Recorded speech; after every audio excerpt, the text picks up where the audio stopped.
Hello all, welcome to Mythologics YouTube channel. ఈరోజు అమ్మ మాట.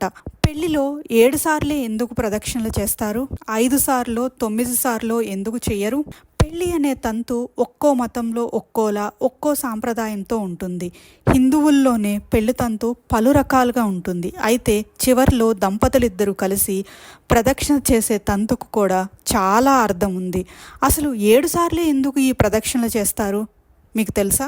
5, 9 సార్లు ఎందుకు చెయ్యరు?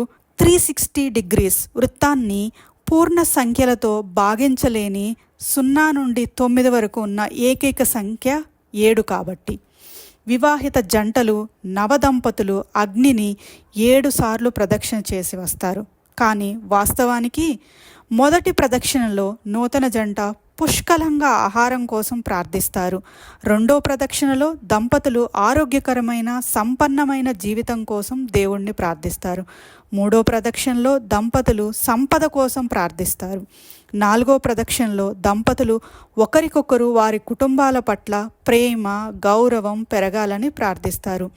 ఐదవ ప్రదక్షిణతో వధూవరులు కలిసి అందమైన, విరోచితమైన స్వభావంతో గొప్ప పిల్లల కోసం ప్రార్థిస్తారు. ఆరో ప్రదక్షిణతో జంట ఒకరికొకరు శాంతియుతమైన సుదీర్ఘ జీవితాన్ని అడుగుతారు.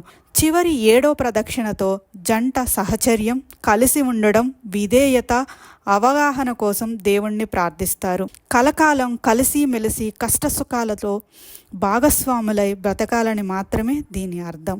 Hope you like this video. Thank you.